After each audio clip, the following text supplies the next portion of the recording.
मुकम्मल तौर पर तैयार है।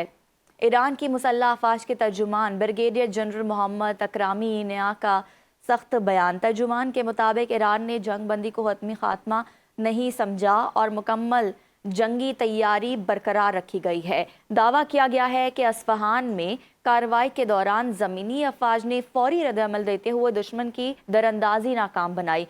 फ़िज़ाई दिफ़ाई निज़ाम ने 170 से ज़ायद ड्रोन्स और 16 लड़ाका तैयारे मार गिराए। बयान में मज़ीद कहा गया है कि जंग के दौरान ईरानी फ़िज़ाइया ने मुख्तलिफ इलाकों में दुश्मन के अड्डों को निशाना बनाया। तर्जुमान के मुताबिक बहरिया ने भी मिज़ाइल और ड्रोन हमले किए और अमरीकी जंगी जहाज़ों को करीब आने से रोका गया। मज़ीद कहा कि तमाम यूनिट्स मुकम्मल तैयारी के साथ नए अहदाफ पर काम जारी रखे हुए है। अमरीका ईरान जितने दूर नज़र आ रहे हैं उतने हैं नहीं। पस मंज़र में दोनों मुल्कों के दरमियान पुरजोर डिप्लोमेसी चल रही है। CNN के दावे के मुताबिक अमरीकी नशरियाती इदारे के मुताबिक दोनों ममालिक की बातचीत का महवर यह है कि जंग से पहले वाली पोजीशन पर वापस जाया जाए। इसके बाद आबना हुर्मस को किसी रुकावट या किसी टूल टैक्स के बगैर खोला जाए। जब ये सारे मामला तय हो जाएं तो अगले मरहले में ईरानी एटमी प्रोग्राम पर बात की जाए, जबकि सदर ट्रंप ईरान के एटमी सलाहियत से दस्तबरदार होने पर बदस्तूर कायम है।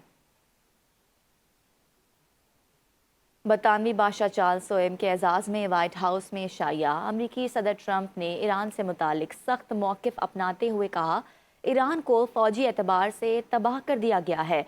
उन्होंने मज़ीद कहा कि बादशाह चार्ल्स भी इस बात से मुत्तफ़िक हैं कि ईरान के पास जौहरी हथियार नहीं होने चाहिए। ट्रंप ने कहा कि बरतानिया के साथ तारीख़ी रिश्ता उजागर करना एक फ़ितरी अमल है। ऐलान आज़ादी ने खुद हुक्मरानी और इंसानी आज़ादी की नई तारीख़ रकम की। 1776 में सियासी अलहदगी के बावजूद अमरीका और बरतानिया का सकाफ़ती और तारीख़ी ताल्लुक़ नाकाबिल शिकस्त रहा। उन्होंने कहा कि वक्त के साथ अमरीका और बरतानिया की दोस्ती मज़ीद मजबूत होती गई। दोनों ममालिक आज भी करीबी इत्तेहादी हैं। अमरीकी सदर ट्रंप ने हालिया फायरिंग के वाक़े को बुनियाद बनाकर वाइट हाउस में तकरीबन $400 मिलियन मालियत के नए बॉल रूम की तामीर पर जोर दे दिया है। गैर मुल्की मीडिया रिपोर्ट्स के मुताबिक इस वाक़े के बाद सिक्योरिटी इंतज़ामात पर संजीदा सवालात उठते हैं, जिन्हें ट्रंप ने अपने पहले से ज़ेर गौर मंसूबे के हक़ में दलील के तौर पर पेश किया। मीडिया से गुफ्तगू में ट्रंप का ये कहना था कि मौजूदा तकरीबात के मकामात सिक्योरिटी के एतबार से नाकाफ़ी हैं और जदीद ख़तरात के पेश नज़र एक ख़ुसूसी तौर पर महफूज जगह की ज़रूरत है। उन्होंने वाज़ेह किया कि मुजवज़ा बॉल रूम में बुलेट प्रूफ शीशा और गैर मामूली हिफाजती इंतजामात शामिल होंगे, जो आम तकरीबाती हॉल्स में मुमकिन नहीं होते। ट्रंप के मुताबिक हालिया वाक़े के बाद अब ये बात मज़ीद वाज़ेह हो गई है कि वाइट हाउस में एक जदीद और महफूज बॉल रूम की तामीर नागुज़ीर हो चुकी है।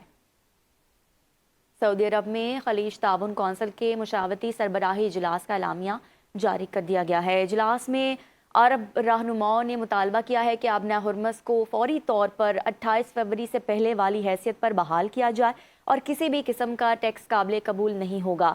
सऊदी वली है शहजादा मोहम्मद बिन सलमान की ज़ेर सदारत इजलास में कतर, ओमान, मुत्तहदा अरब अमारात, बहरीन और कुवैत के सरबराहान शरीक हुए। इजलास में GCC ममालिक और उर्दन पर ईरानी हमलों की शदीद मजम्मत की गई और उन्हें बैनुल-अक़वामी क़वानीन की खिलाफ वर्जी करार दिया गया है। रहनुमाओं ने वाज़ेह किया है कि किसी एक अरब रियासत पर हमला तमाम रियासतों पर हमला तसव्वुर किया जाएगा। बहरान के हल के लिए सिफारती रास्ता अपनाने पर जोर दिया गया है। इजलास में गल्फ रेलवे मंसूबे को तेज़ करने पर भी इत्तफाक किया गया ताकि बाहमी तिजारत को फ़रोग़ दिया जा सके।